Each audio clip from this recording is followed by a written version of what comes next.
Hola, ¿qué tal? Esto es Artios Biblia. Estamos estudiando la carta de Santiago.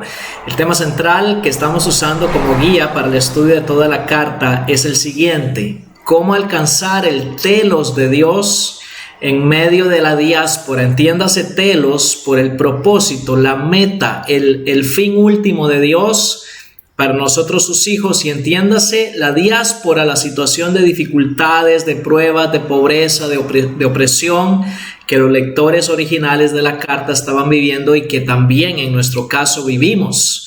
Pruebas y dificultades. ¿Cómo alcanzar el telos de Dios en medio de la diáspora? Es el tema que estamos usando como guía para el estudio de Santiago. La estructura. Hemos hablado de 2 puntos mayores en la estructura de la carta hasta ahora. Primero, dijimos que las pruebas son el contexto para alcanzar el telos de Dios. Capítulo 1, versículos 2 al 18. Segundo punto mayor, la palabra es el instrumento para alcanzar el telos de Dios, de 1:18 hasta 2:26. Y en medio de la estructura principal de la carta, Santiago nos presenta algunas acciones clave que son las que nos permiten alcanzar el telos de Dios. El telos está en la acción. Tenemos que convertirnos en personas activas para poder alcanzar el telos de Dios. ¿Cuáles son las acciones que Santiago nos dice? Primero, pide la sabiduría. Capítulo 1, versículos 2 al 11. Segunda acción clave, persevera hasta el fin.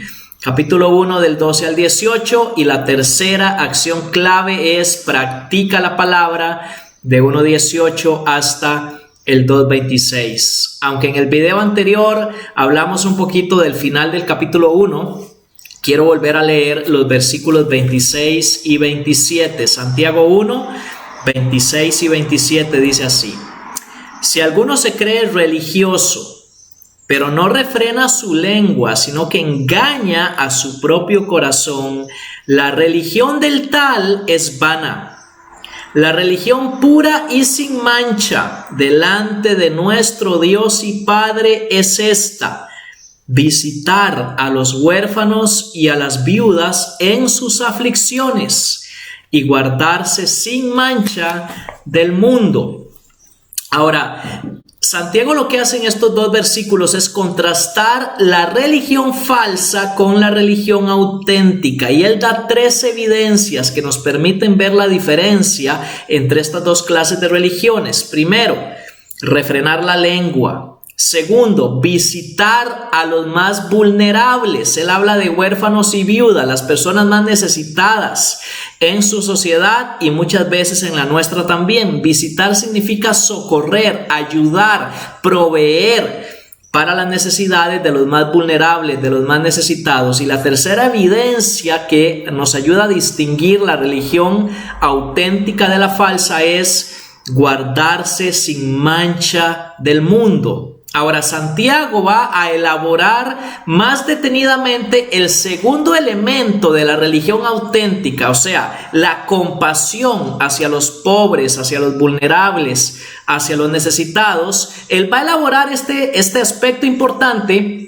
en todo el capítulo 2 de su carta, capítulo 2, versículos del 1 al 26. El tema de todo el capítulo 2 de Santiago se resume en la frase tener la fe en Cristo. Y Santiago nos dice que tener la fe en Cristo debe hacerse de 2 maneras. Primero, sin acepción de personas, la primera mitad del capítulo 2 del 1 al 13, y segundo, con obras, la segunda mitad, que son los versículos 14 al 26. Tener la fe en Cristo sin acepción de personas y tener la fe en Cristo con obras. Y ambos elementos tienen que ver precisamente con la compasión, con la ayuda, con la provisión a los más necesitados. Vamos a estudiar en este video la primera mitad del capítulo 2 de Santiago. Quiero leer el versículo 1. Vamos a ir leyendo poco a poco todo el capítulo, toda la primera mitad de Santiago 2. Dice el verso 1: hermanos míos, no tengan su fe en nuestro glorioso Señor Jesucristo con una actitud de favoritismo. Una traducción literal sería: con acepciones de personas. Santiago dice que no debemos tener la fe en nuestro glorioso Señor Jesucristo con acepciones de personas. Y este primer versículo es la introducción a todo el tema que Santiago va a tratar en los versos 1 al 13. ¿Cuál es la importancia de Santiago 2:1? Bueno, que ese versículo es la mayor elaboración o título cristológico de toda la carta. Es donde Santiago más se detiene a presentarnos su cristología, su perspectiva acerca de la persona y la obra de Jesucristo. Y él nos presenta 4 componentes de la cristología en este versículo. Primero,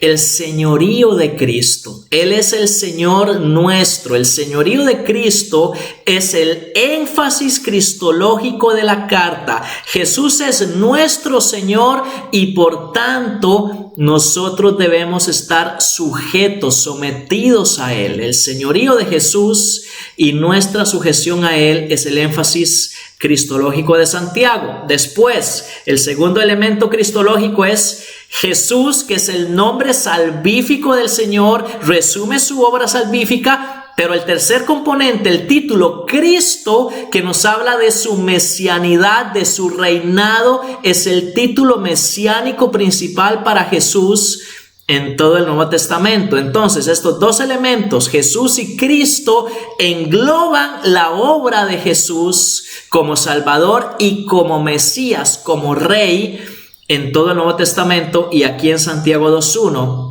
Y finalmente Santiago dice, Señor nuestro Jesucristo de la gloria o glorioso. Señor nuestro Jesucristo. La expresión de la gloria apunta al futuro regreso de Jesús en gloria como juez.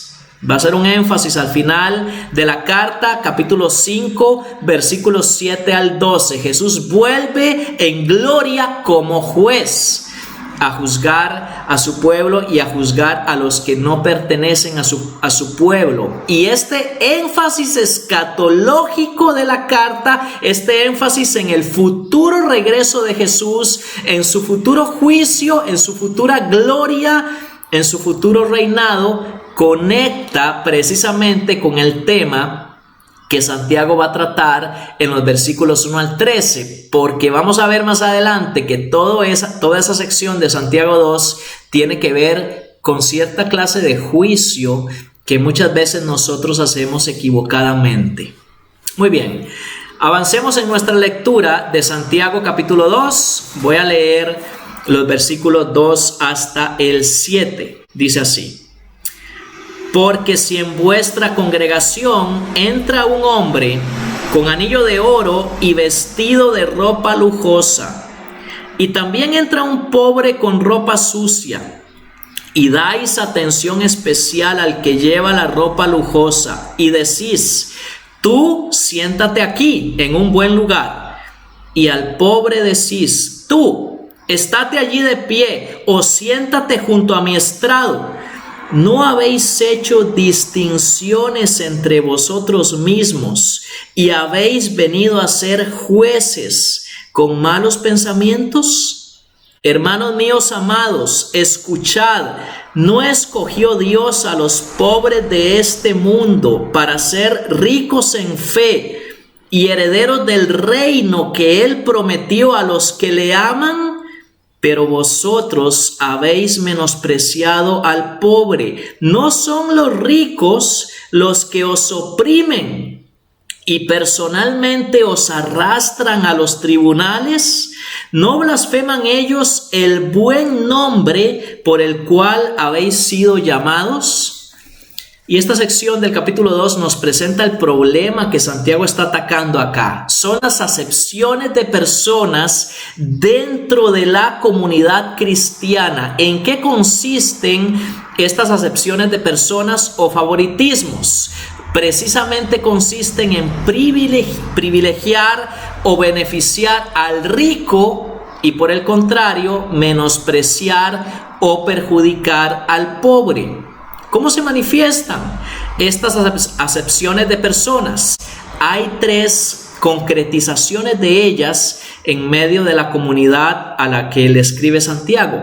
Se manifiestan primero en nuestra manera de ver a las personas. Santiago dice que dos personas entran al culto de la iglesia.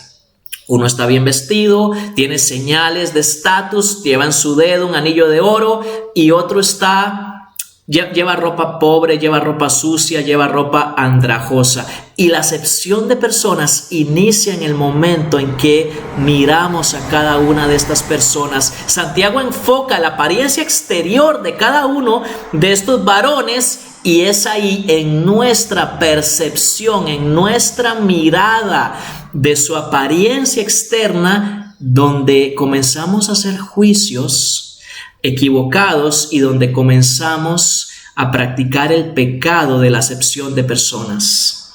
Pero no solo es en nuestra manera de ver a las personas, de ver su apariencia exterior, es en nuestra manera de hablar a las personas también que se manifiesta la acepción de personas. Porque al rico que entra a la congregación se le habla bonito. Se le dice: tú, por favor, ven, siéntate aquí en un buen lugar. Claro, estoy un poco imaginando la situación. Mientras que al pobre se le habla con desprecio. Hey, tú, quédate ahí parado. Tú, siéntate aquí debajo de mi estrado. Es no solo en nuestra forma de ver la apariencia externa de la gente, sino en nuestra manera de hablar a las personas, donde se manifiesta que estamos haciendo o no acepciones de personas. Y la tercera manifestación es en nuestra manera de ubicar, de colocar a las personas. Al rico se le ubica en un lugar de honor, y al pobre se le ubica en un lugar bajo, en un lugar de menosprecio. Al rico se le da el mejor asiento, y era un símbolo de estatus, donde se sentaba la gente en medio de esa cultura, mientras que al pobre se le deja ahí de pie o se le humilla, haciéndolo sentarse literalmente debajo de los pies de la persona que está hablando. Y eso es también un símbolo de humillación, donde se colocaba la gente en esa cultura. Y yo diría que en la nuestra también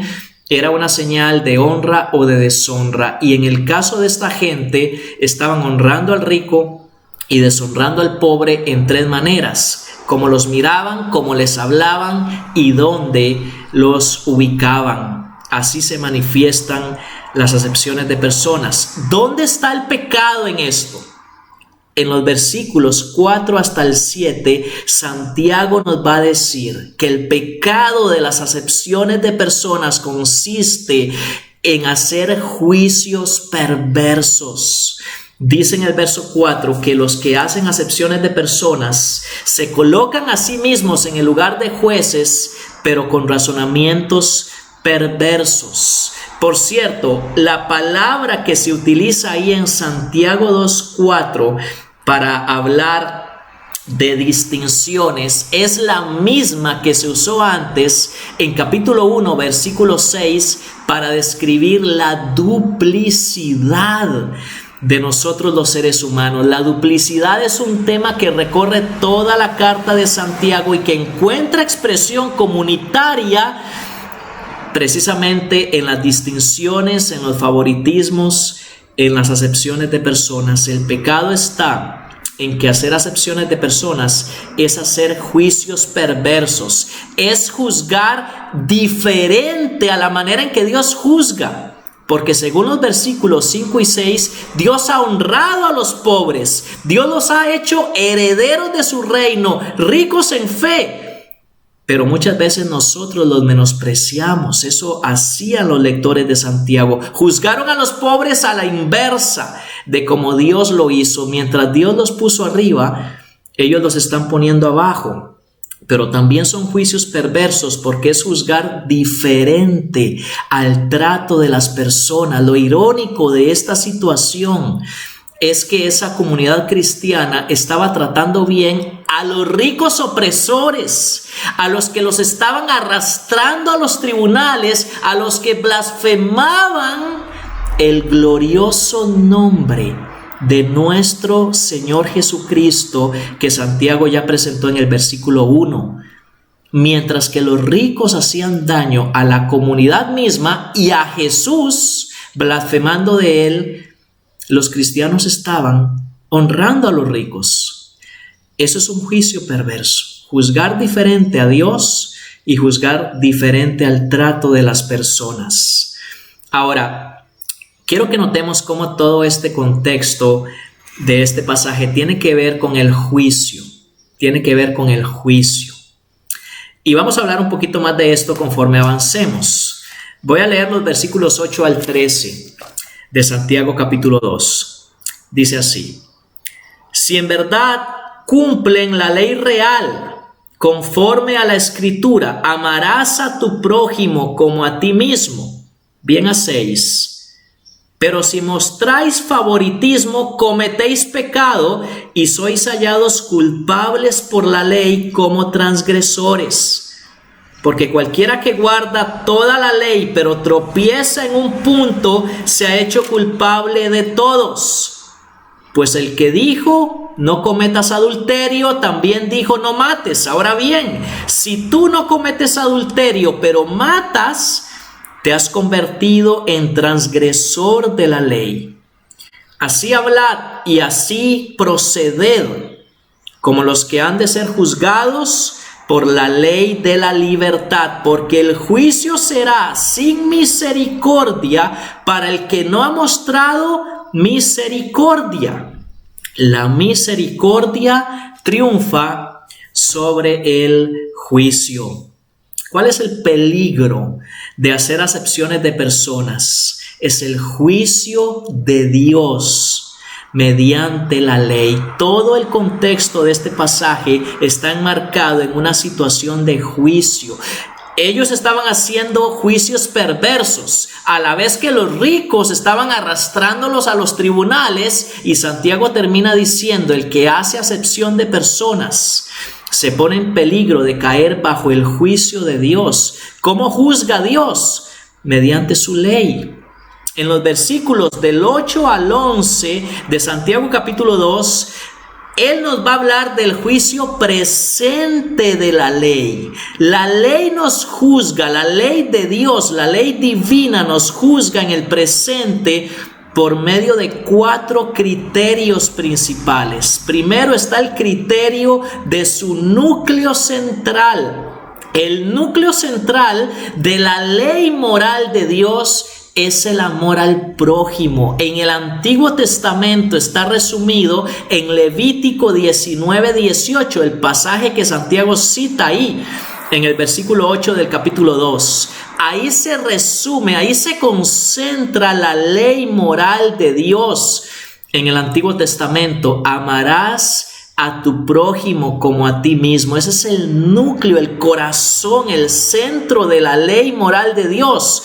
Y Santiago dice, es el criterio principal que Dios usa para juzgarnos en el presente. El que cumple ese mandato hace bien.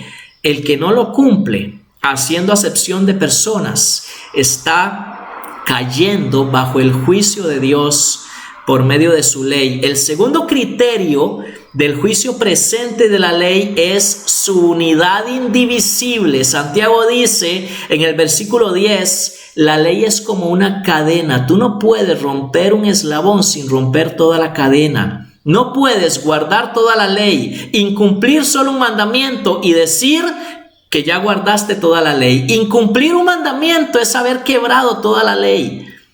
Y la acepción de personas, el favoritismo, no solo incumple un mandamiento, incumple el núcleo central de la ley.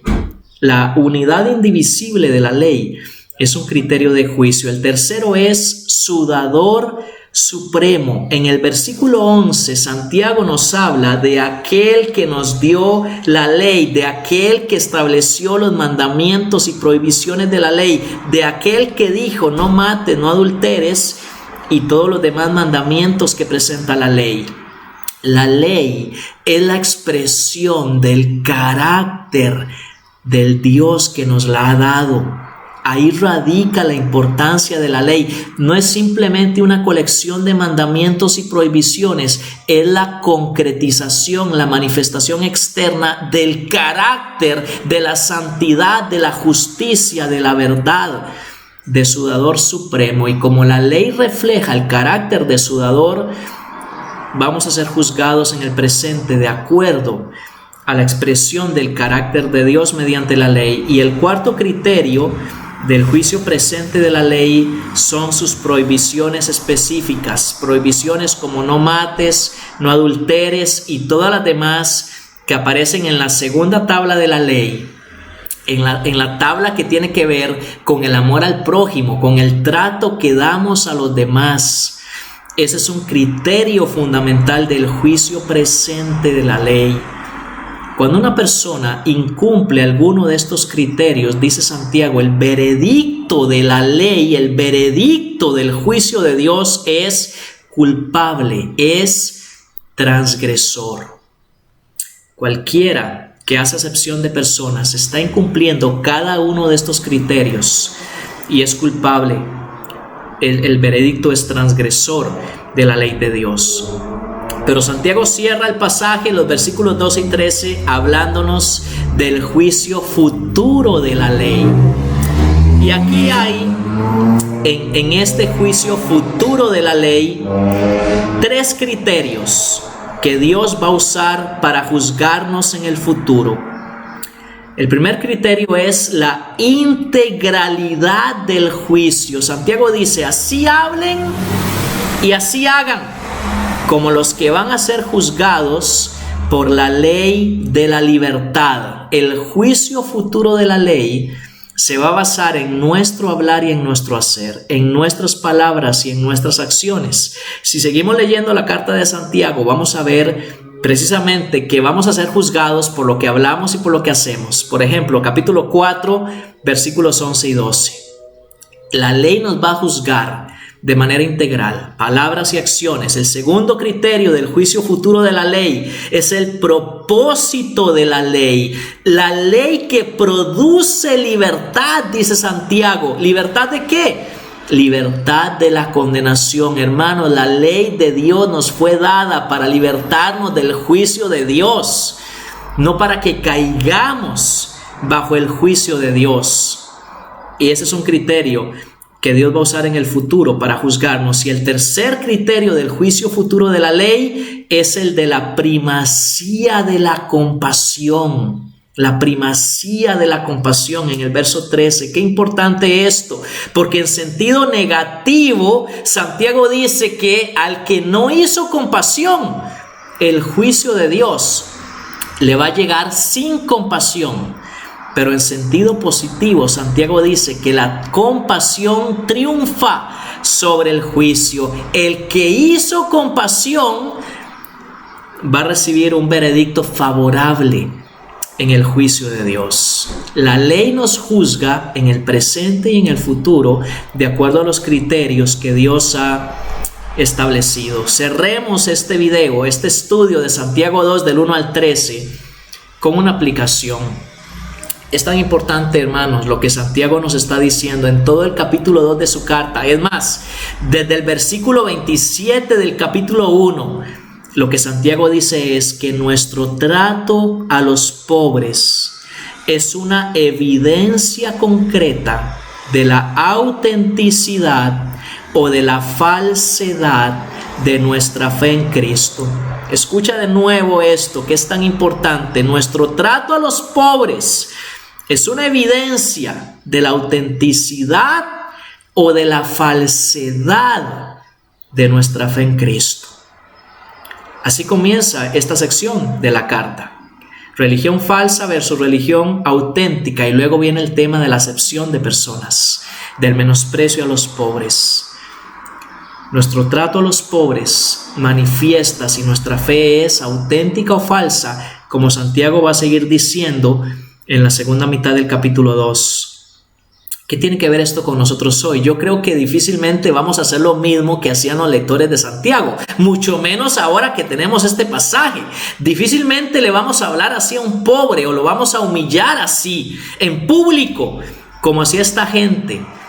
Pero no es verdad, hermanos, que muchas veces tenemos en nuestras iglesias lo que podríamos llamar una élite de liderazgo. No es verdad que muchas veces en nuestras iglesias reservamos las posiciones de liderazgo para las personas que provienen de una clase socioeconómica elevada. No es verdad que muchas veces reservamos las posiciones de liderazgo para aquellos que han tenido mejor educación, precisamente porque han venido de una situación económica más elevada. Y a veces no es verdad que menospreciamos a los pobres en el sentido de que no los tomamos en cuenta para ocupar cargos de liderazgo en nuestras iglesias. Hay una élite de liderazgo en muchas iglesias. Pareciera que solo los de clases socioeconómicas y académicas elevadas pudieran ser líderes.